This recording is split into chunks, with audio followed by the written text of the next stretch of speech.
Hello दोस्तों, स्वागत है आपका एक बार फिर से अपने यूट्यूब चैनल पर। तो दोस्तों, आपको वैसे थंबनेल देखकर पता चल गया होगा कि आज हम किसके इम्पोर्टेंट क्वेश्चन देखने वाले हैं। तो दोस्तों, आज हम बात करने वाले हैं हिंदी साहित्य के 100 इम्पोर्टेंट क्वेश्चन के बारे में, जो कि पिछली एग्जामों में पूछे जा चुके हैं और इस बार सेकंड ग्रेड में रिपीट होने के चांस बहुत ज़्यादा है।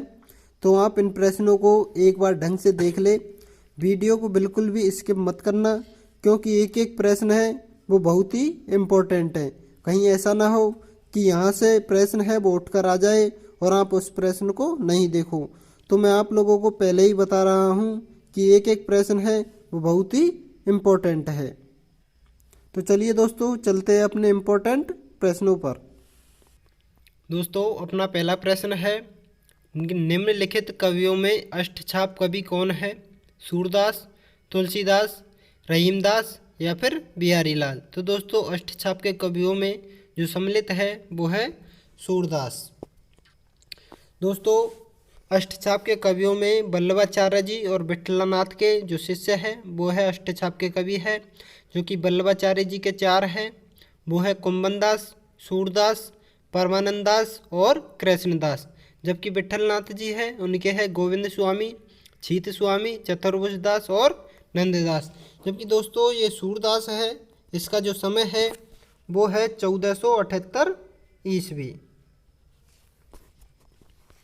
दोस्तों, अपना दूसरा प्रश्न है, हिंदी साहित्य के आरंभिक काल को आचार्य रामचंद्र शुक्ल ने क्या कहा है? आदिकाल, चारण काल, वीरगाथा काल या फिर सिद्ध सामंत काल। तो दोस्तों, हिंदी साहित्य के आरंभिक काल को आचार्य रामचंद्र शुक्ल ने वीरगाथा काल कहा है। जबकि आदिकाल है वो हजारी प्रसाद द्विवेदी जी ने कहा है, चारण काल है वो गिरियर्सन ने कहा है और सिद्ध सामंत काल है वो राहुल सांकृत्यायन ने कहा है। अगला प्रश्न है, कुवेम्पु का जन्म है वो किस गांव में हुआ था? तमिलनाडु, धारवाड़, कश्मीर या फिर कुप्पाली। तो दोस्तों, कुवेम्पु का जो जन्म माना जाता है वो कुप्पाली गांव से माना जाता है। अगला प्रश्न है, अंधेर नगरी के लेखक है वो कौन है? प्रताप नारायण मिश्र, हरिकृष्ण प्रेमी, भारतेंदु हरिश्चंद्र या फिर राम कुमार वर्मा। तो दोस्तों, अंधेर नगरी के जो लेखक है वो है भारतेंदु हरिश्चंद्र। अगला प्रश्न है, हिंदी साहित्य के इतिहास के सर्वप्रथम लेखक का नाम क्या है? George Abraham Grierson, Shiv Singh Sengar, Acharya Ramchandra Shukla या फिर गारसा दत्तासी। तो दोस्तों, हिंदी साहित्य के इतिहास के जो सर्वप्रथम लेखक है वो है गारसा दत्तासी।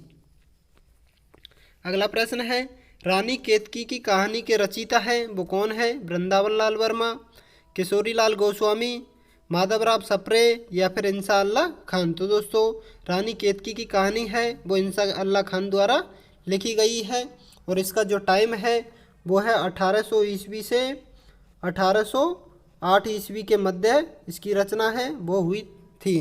और इस जो रानी केतकी की कहानी है इसे उदयभान चरित्र के नाम से भी जाना जाता है।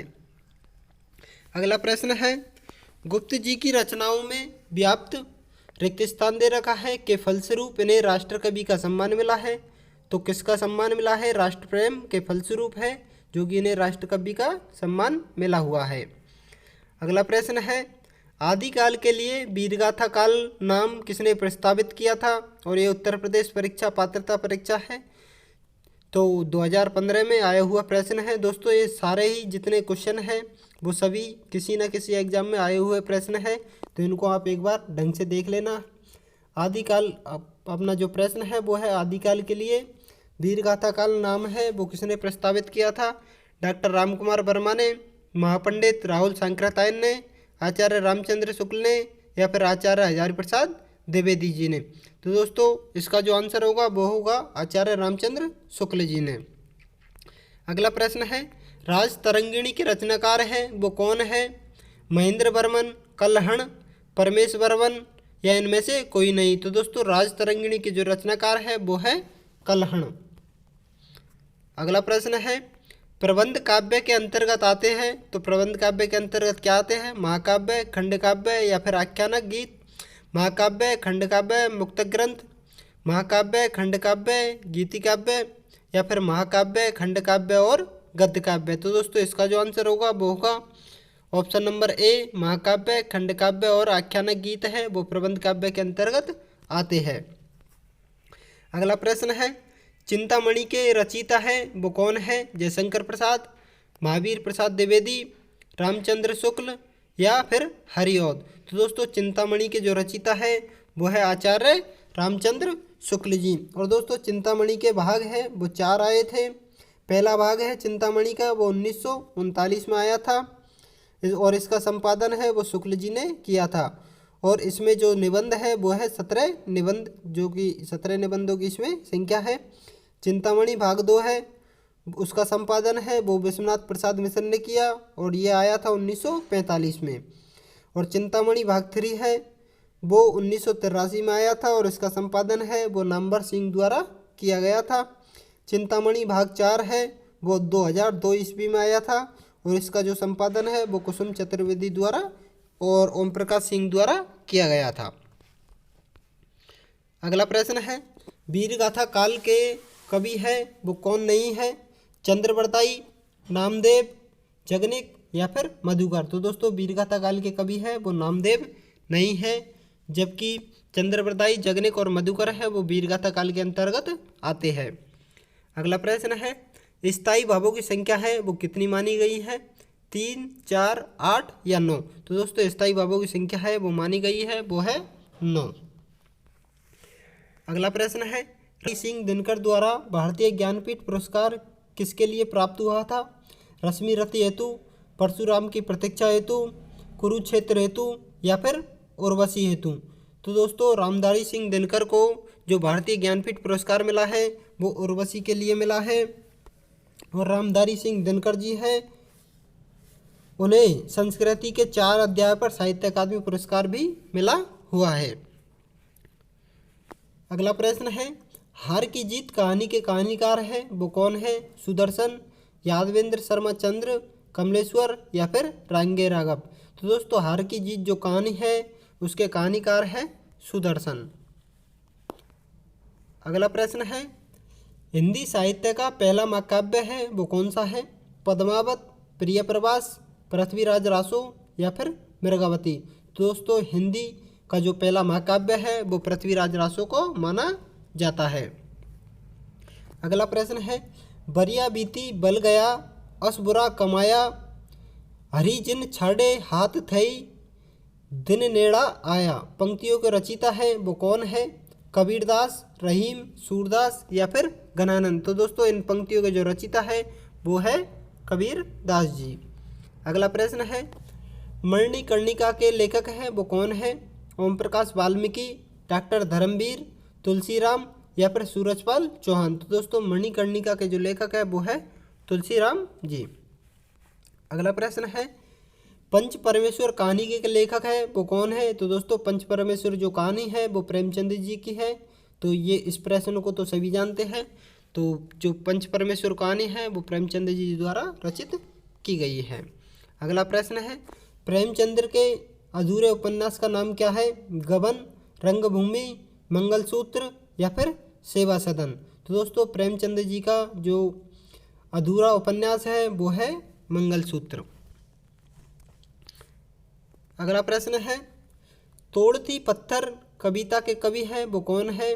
सुभद्रा कुमारी चौहान, महादेवी वर्मा, सूर्यकांत त्रिपाठी निराला या फिर माखनलाल चतुर्वेदी। तो दोस्तों तोड़ती पत्थर कविता के जो कवि है वो है सूर्यकांत त्रिपाठी निराला।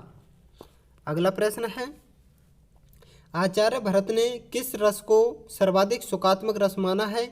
करुण रस को, वीर रस को, संयोग श्रृंगार रस को या फिर हास्य रस को। तो दोस्तों आचार्य भरत जी द्वारा संयोग श्रृंगार रस है उसको सर्वाधिक सुखात्मक रस माना है।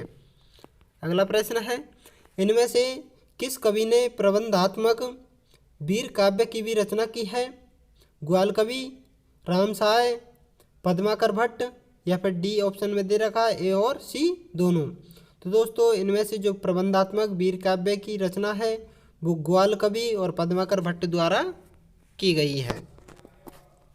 अगला प्रश्न है, काव्य के अंतर्गत पूर्वापर के प्रसंगों से युक्त रचना है वो कौन सी है? खंड काव्य, चंपू, मुक्तक काव्य या फिर मुक्तक छंद। तो दोस्तों इसका जो आंसर है वो है ऑप्शन नंबर सी, मुक्तक काव्य। अगला प्रश्न है, बीजक किस रचिता की रचनाओं का संग्रह है? जायसी, तुलसी, कबीर या फिर सूरदास। तो दोस्तों इसका जो आंसर होगा वो होगा option number C, Kabirdas ji द्वारा बीजक है वो रचित है। और इसमें बीजक में साकी, शबद और रमैनी है, ये तीनों ही आते हैं। अगला प्रश्न है, मानवता की सामान्य भावना को आगे करके निम्न श्रेणी की जनता में आत्मगौरव का भाव जागृत करने वाले सर्वश्रेष्ठ कवि है वो कौन है? तुलसीदास, कबीर, जायसी या फिर सूरदास। तो दोस्तों इसका जो आंसर है वो है option number B, Kabirdas ji. अगला प्रश्न है, कृष्णायन काव्य कृति के रचनाकार है वो कौन है? द्वारिका प्रसाद मिश्र, माखनलाल चतुर्वेदी, रामेश्वर शुक्ल अंचल या फिर बालकृष्ण शर्मा नवीन। तो दोस्तों इसका जो आंसर है वो है द्वारिका प्रसाद मिश्र। और कृष्णायन महाकाव्य है वो 1942 में जेल में रहते हुए इसकी रचना की गई थी। और इस महाकाव्य में कृष्ण के जन्म से लेकर स्वर्गारोहण तक की कथा है वो इसमें कही गई है। अगला प्रश्न है, जन्मेजय का नागयज्ञ है वो किसकी कृति है? सेठ गोविंदास की, जयशंकर प्रसाद की, लक्ष्मी नारायण लाल की या गोविंद वल्लभ पंत की। दोस्तों जन्मेजय का नागयज्ञ है वो है जयशंकर प्रसाद की कृति है। और जन्मेजय का नागयज्ञ है वो 1926 में रचित है। दोस्तों अगला प्रश्न है, छायावाद के प्रवर्तक का नाम है वो क्या है? सुमित्रानंदन पंत, श्रीधर पाठक, मुकुटधर पांडे या फिर जयशंकर प्रसाद। तो दोस्तों छायावाद के जो प्रवर्तक है माने जाते हैं वो है जयशंकर प्रसाद। अगला प्रश्न है, प्रेम सागर के रचनाकार हैं वो कौन है? सदल मिश्र, उस्मान, लल्लूलाल या फिर सुंदरदास। तो दोस्तों प्रेम सागर के जो रचनाकार है वो है लल्लूलाल। अगला प्रश्न है, प्रगतिवाद उपयोगितावाद का दूसरा नाम है, यह कथन किसका है?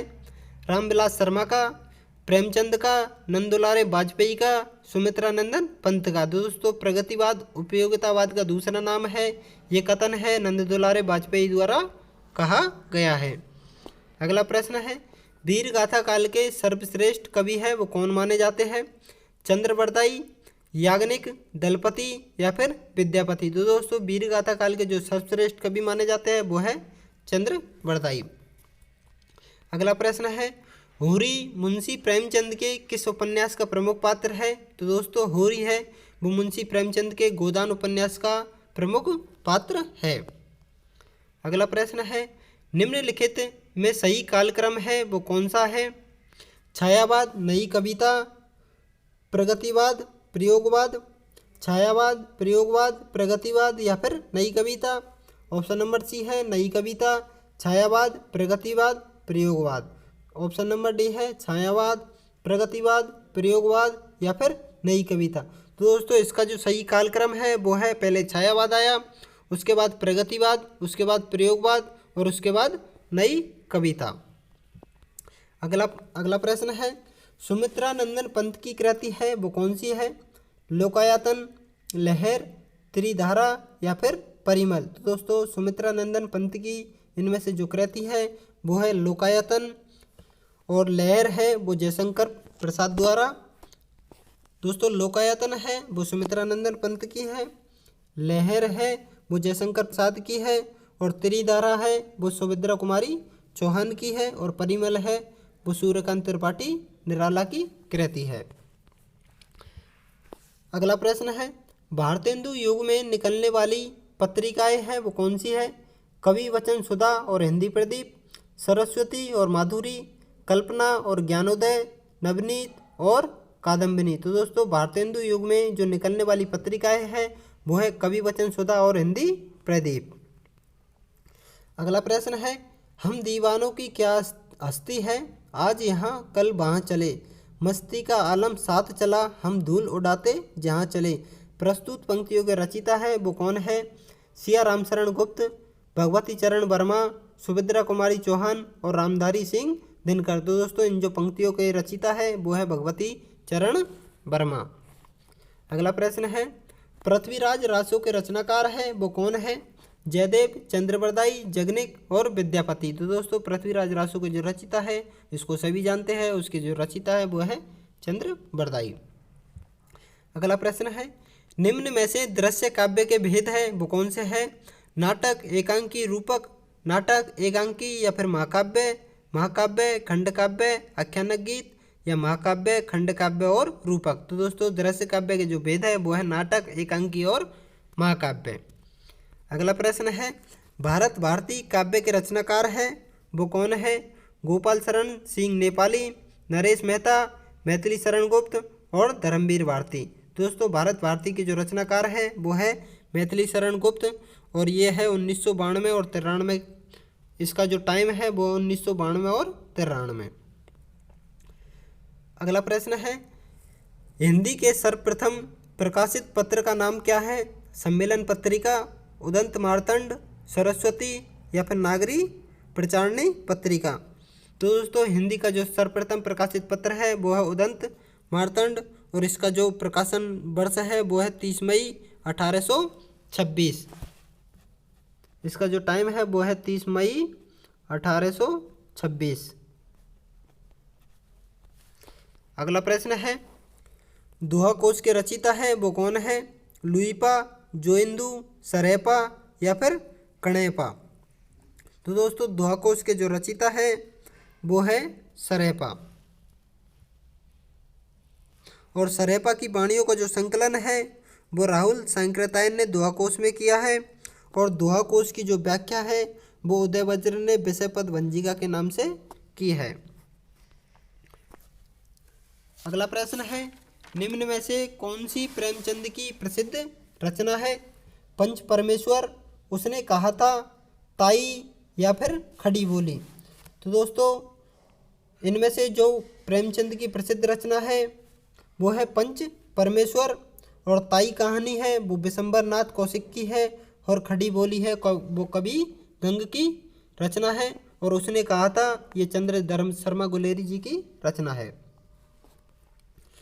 अगला प्रश्न है, निम्नलिखित में से सबसे पहले अपनी आत्मकथा हिंदी में किसने लिखी थी? श्याम सुंदर दास ने, सेठ गोविंद दास ने, जवाहरलाल नेहरू ने या फिर राजेंद्र प्रसाद ने। तो दोस्तों सबसे पहले अपनी आत्मकथा है वो हिंदी में राजेंद्र प्रसाद द्वारा लिखी गई थी। अगला प्रश्न है, कबीर दास की भाषा है वो क्या थी? ब्रज, कन्नौजी, सदुक्कड़ी या फिर खड़ी बोली। दोस्तों जो कबीर दास जी की जो भाषा है वो है सदुक्कड़ी भाषा। अगला प्रश्न है, राजा भोज का सपना किसकी कहानी है? इंसाअल्लाह खान की, शिव प्रसाद सितारे हिंद की, चंद्रबरदाई की या पृथ्वीराज चौहान की। दोस्तों राजा भोज का सपना है वो शिव प्रसाद सितारे हिंद द्वारा रचित है। अगला प्रश्न है, निम्नलिखित में से कौन ललित निबंधकार नहीं है? हजारी प्रसाद द्विवेदी, विद्यानिवास मिश्र, कुबेर नाथ राय या फिर नंद दुलारे वाजपेयी। तो दोस्तों नंद दुलारे वाजपेयी है वो ललित निबंधकार नहीं है, जबकि हजारी प्रसाद द्विवेदी, विद्यानिवास मिश्र और कुबेर नाथ राय ये तीनों ललित निबंधकार के अंतर्गत आते हैं। अगला प्रश्न है, कटकटान कपि कुंजर भारी, दूहु भुजदंड तमकी मही मारी, डोलत धरनी सफावत खसे, चले भाजी भय मारुत ग्रह से। प्रस्तुत पंक्तियों के रचिता है वो कौन है? तो दोस्तों इन पंक्तियों के जो रचिता है वो है तुलसीदास जी। अगला प्रश्न है, प्रथम सूफी प्रेमाख्यानक काव्य के रचिता है वो कौन है? जायसी, मुल्ला दाऊद या फिर कुतुबन। तो दोस्तों इसके जो रचिता प्रथम सूफी प्रेमाख्यानक काव्य है उसके रचिता है मुल्ला दाऊद और मुल्ला दाऊद द्वारा चंदायन है वो 1379 में लिखा गया था। अगला प्रश्न है, झरना काव्य संग्रह के रचिता है वो कौन है? सोहनलाल द्विवेदी, महादेवी वर्मा, जयशंकर प्रसाद, सुभद्रा कुमारी चौहान। तो दोस्तों झरना जो काव्य संग्रह है वो जयशंकर प्रसाद द्वारा रचित है और झरना का जो वर्ष है वो है 1918 ईस्वी। अगला प्रश्न है, हिंदी के प्रथम गद्यकार हैं वो कौन है? राजा शिव प्रसाद सितारे हिंद, लल्लूलाल, भारतेंदु हरिश्चंद्र या फिर बालकृष्ण भट्ट। तो दोस्तों हिंदी के जो प्रथम गद्यकार है वो है लल्लूलाल। अगला प्रश्न है, अबला जीवन हाय तेरी यही कहानी, आंचल में है दूध और आंखों में है पानी। उपयुक्त पंक्तियां है वो किस काव्य की है? कामायनी की, साकेत की, यशोधरा की या फिर आंसू की? तो प्रस्तुत पंक्तियां है ये यशोधरा से ली गई है और यशोधरा का जो प्रकाशन वर्ष है वो है 1933 ईस्वी और इस यशोधरा के जो लेखक है वो है मैथिली शरण गुप्त। अगला प्रश्न है, अपभ्रंश भाषा के प्रथम व्याकरणाचार्य हैं वो कौन है? तो दोस्तों अपभ्रंश भाषा के जो प्रथम व्याकरणाचार्य हैं वो है हेमचंद्र। अगला प्रश्न है, निम्नलिखित में समुच्चरित भिन्नार्थक शब्द युग्म नहीं है। आवरण, आमरण, झाड़, झंकाड़, कृति, कृति या फिर आयत और आयात। तो दोस्तों इसका जो आंसर होगा वो होगा ऑप्शन नंबर बी, झाड़ और झंकाड़। अगला प्रश्न है, कामायनी के रचनाकार है वो कौन है? जयशंकर प्रसाद, सुमित्रा नंदन पंत, सूर्यकांत त्रिपाठी निराला या फिर महादेवी वर्मा। तो दोस्तों कामायनी के जो रचनाकार है वो है जयशंकर प्रसाद और कामायनी का जो टाइम है वो है 1935 ईस्वी और कामायनी को छायावाद की अंतिम रचना माना जाता है। अगला प्रश्न है, उर्वशी किसकी काव्य है? जयशंकर प्रसाद की, मैथिली शरण गुप्त की, रामधारी सिंह दिनकर की या फिर महादेवी वर्मा की? तो दोस्तों उर्वशी जो काव्य है वो रामधारी सिंह दिनकर द्वारा लिखा गया है और इसका जो टाइम है वो है 1961 ईस्वी और इस रचना पर 1972 में इन्हें भारतीय ज्ञानपीठ पुरस्कार है वो मिला हुआ है। अगला प्रश्न है, नैन जो देखा कमल सा निर्मल नीर शरीर, हंसत जो देखा हंस भा दसन ज्योति नगहीर। प्रस्तुत पंक्तियों का रचिता है वो कौन है? तो दोस्तों इन जो पंक्तियों का रचिता है वो है मलिक मोहम्मद जायसी। अगला प्रश्न है, संस्कृति के 4 अध्याय हैं वो किसकी रचना है? रामधारी सिंह दिनकर की, भगवती चरण वर्मा की, माखनलाल चतुर्वेदी की या फिर सुभद्रा कुमारी चौहान की? दोस्तों संस्कृति के जो 4 अध्याय हैं वो रामधारी सिंह दिनकर की रचना है और संस्कृति के 4 अध्याय पर इन्हें 1956 ईस्वी इसका जो टाइम है 1956 ईस्वी है और इस पर 1959 ईस्वी में इन्हें साहित्य अकादमी पुरस्कार है वो मिला हुआ है। अगला प्रश्न है, अपभ्रंश में कृष्ण काव्य के प्रणेता है वो कौन है? पुष्पदंत, शालिभद्र सूरी, स्वयंभू, हरिभद्र सूरी। तो दोस्तों अपभ्रंश में जो कृष्ण काव्य के प्रणेता है वो है पुष्पदंत। अगला प्रश्न है, अशोक के फूल के रचनाकार है वो कौन है? कुबेरनाथ राय, गुलाब राय, रामचंद्र शुक्ल या फिर हजारी प्रसाद द्विवेदी? तो दोस्तों अशोक के फूल है इसके जो रचनाकार है वो है हजारी प्रसाद द्विवेदी जी। अगला प्रश्न है, हिमालय के आंगन में उसे प्रथम किरणों का दे उपहार, उषा ने हंस अभिवादन किया और पहनाया हीरे का हार। प्रस्तुत पंक्तियों का रचिता है वो कौन है?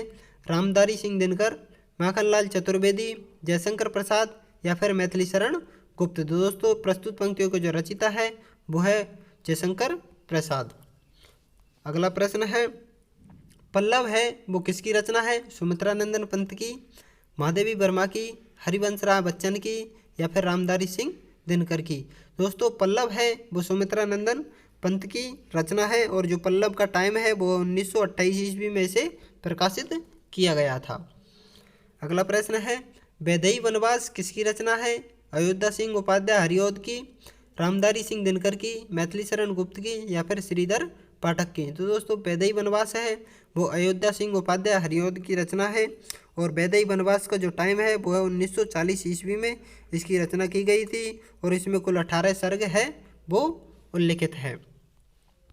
अगला प्रश्न है, उसने कहा था कहानी के लेखक है वो कौन है? किशोरीलाल गोस्वामी, चंद्रधर शर्मा गुलेरी, प्रेमचंद और या फिर भगवान दास? तो दोस्तों उसने कहा था जो कहानी के लेखक है वो है चंद्रधर शर्मा गुलेरी और उसने कहा था कहानी का जो टाइम है वो 1915 ईस्वी। अगला प्रश्न है, कवि और उसकी रचना का कौन सा जोड़ा है जो कि सही नहीं है? परिमल, सूर्यकांत त्रिपाठी निराला, सविराज भूषण भूषण की, शब्द रसायन देवकी, उद्धव शतक भारतेंदु हरिश्चंद्र का? तो दोस्तों इसका जो आंसर होगा वो होगा ऑप्शन नंबर डी, उद्धव शतक भारतेंदु हरिश्चंद्र का। दोस्तों उद्धव शतक है वो जगन्नाथ दास रत्नाकर द्वारा रचित है। अगला प्रश्न है, दरवाजे से चंडाल गंडी की तरफ नज़र दौड़ाने पर एक अद्भुत दृश्य दिखाई देता है। इस पंक्ति के रचनाकार है वो कौन है? तो इस पंक्ति के जो रचनाकार है वो है राहुल सांकृत्यायन।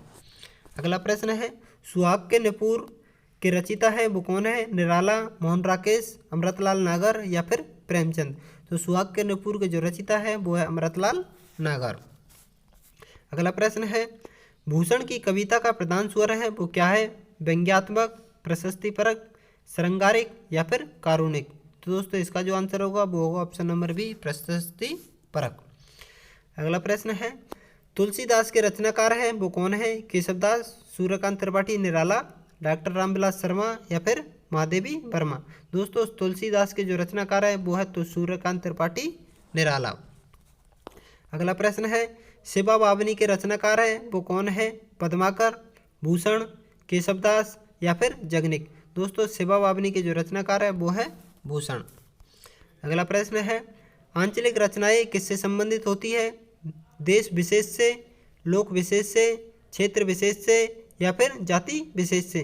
दोस्तों आंचलिक रचनाएं हैं वो क्षेत्र विशेष से संबंधित होती है। अगला प्रश्न है नर की और नर नीर की गति एके करी जोए, जैती नीची है चले तैती ऊंची होए। प्रस्तुत पंक्तियों का रचिता है वो कौन है? तो दोस्तों इन जो पंक्तियां है इनके जो रचिता है वो है बिहारी लाल। अगला प्रश्न है सरस्वती पत्रिका के संपादक है वो कौन थे? सूर्यकांत त्रिपाठी, निराला, महावीर प्रसाद द्विवेदी, भारतेंदु हरिश्चंद्र या फिर बाल मुकुंद गुप्त। दोस्तों सरस्वती पत्रिका के जो संपादक है वो महावीर प्रसाद द्विवेदी जी रहे हैं। अगला प्रश्न है बुंदेले हर बोलो के मुँह हमने सुनी कहानी थी, खूब लड़ी मर्दानी वह तो झांसी वाली रानी थी। प्रस्तुत पंक्तियों का रचिता है वो कौन है? तो प्रस्तुत पंक्तियों का जो रचिता है वो है सुभद्रा कुमारी चौहान। अगला प्रश्न है मुझे तोड़ लेना बनवाली, उस पथ पर देना तुम फेंक, मातृभूमि पर शीश चढ़ाने जिस पथ जावे वीर अनेक। प्रस्तुत पंक्तियों का रचिता है वो कौन है? तो दोस्तों ये जो पंक्तियां है वो माखनलाल चतुर्वेदी द्वारा रचित है। अगला प्रश्न है बेताल पच्चीसी के रचनाकार है वो कौन है? लल्लूलाल, सदल मिश्र, नावादास या फिर सुरती मिश्र। दोस्तों बेताल पच्चीसी के जो रचनाकार है वो है सुरती मिश्र। अगला प्रश्न है रचना काल की दृष्टि से निम्नलिखित रचनाओं का सही अनुक्रम है वो क्या है? तो दोस्तों रचना काल की दृष्टि से निम्नलिखित जो रचनाओं का सही अनुक्रम है वो है नाट्यशास्त्र, काव्यालंकार, ध्वन्यालोक और साहित्य दर्पण। अगला प्रश्न है प्रकाशन वर्ष की दृष्टि से डॉक्टर हरिवंश राय बच्चन की रचनाओं का सही अनुक्रम है वो क्या है? तो दोस्तों मधुशाला, मधुबाला, मधुकलश, निशा निमंत्रण, निशा निमंत्रण, मधुबाला, मधुकलश या फिर मधुशाला। मधुबाला, मधुशाला, निशा निमंत्रण या फिर मधुकलश। मधुकलश, मधुबाला, मधुशाला या फिर निशा निमंत्रण। तो दोस्तों जो प्रकाशन वर्ष की दृष्टि से हरिवंश राय बच्चन की रचनाओं का जो सही अनुक्रम है वो है मधुशाला, मधुबाला, मधुकलश, निशा और निमंत्रण। दोस्तों मधुशाला का जो टाइम है वो है 1935 ईस्वी, मधुबाला का जो टाइम है 1938 ईस्वी और इसका जो टाइम है वो 1936 ईस्वी में आपको देखने को मिल जाता है। मधुशाला का जो टाइम है वह भी 1938 ईस्वी है और इसका आपको कई जगह टाइम है वो देखने को मिल जाएगा 1937 ईस्वी। निशा निमंत्रण है इसका जो टाइम है वो है 1938 ईस्वी। अगला प्रश्न है मैं नीर भरी दुख की बदली, महादेवी वर्मा का उपयुक्त गीत है वो उनके किस काव्य संग्रह से संबंधित है? निहार, रश्मि, नीरजा या फिर सांध्य गीत। तो दोस्तों मैं नीर भरी दुख की बदली महादेवी वर्मा का जो गीत है वो सांध्य गीत से लिया गया है और सांध्य गीत का जो टाइम है वो है 1936 ईस्वी। अगला प्रश्न है सखी वे मुझसे कहकर जाते, प्रस्तुत पंक्तियों के रचिता है वो कौन है? अज्ञे, मैथिली शरण गुप्त, हरिऔध, जयशंकर प्रसाद। दोस्तों इसके जो प्रस्तुत पंक्तियों के जो रचिता है वो है मैथिली शरण गुप्त। अगला प्रश्न है निर्गुण भक्ति काव्य के प्रमुख कवि है वो कौन है? सूरदास, तुलसीदास, कबीरदास या फिर केशवदास। दोस्तों निर्गुण भक्ति काव्य के जो प्रमुख कवि है वो कबीरदास जी रहे हैं। अगला प्रश्न है हिंदी कविता को छंदों की परिधि से मुक्त कराने वाले कवि कौन है? दोस्तों हिंदी कविता को छंदों की परिधि से जो मुक्त कराने वाले कवि है वो है सूर्यकांत त्रिपाठी निराला। अगला प्रश्न है, यद्यपि सुजाति सुलक्षणी सुब्रन सरस सुब्रत भूषण बिनु ने पराजितई कविता बनीता मीत। अलंकार को परिभाषित करने वाली उपर्युक्त पंक्तियां है वो किस कवि की है? तो दोस्तों ये जो पंक्तियां है वो केशवदास जी द्वारा रचित की गई है। अगला प्रश्न है, अतीत के चलचित्र के रचयिता है वो कौन है? जयशंकर प्रसाद, सूर्यकांत त्रिपाठी निराला, महादेवी वर्मा या फिर सुमित्रा नंदन पंत। तो दोस्तों इसका जो आंसर है वो है महादेवी वर्मा। और अतीत के जो चलचित्र है उसका टाइम है 1941 ईस्वी और ये एक प्रकार का संस्मरण है। अगला प्रश्न है, तरनी तनुजा तट तमाल तरुवर बहुछाए प्रस्तुत पंक्तियों के रचयिता है वो कौन है?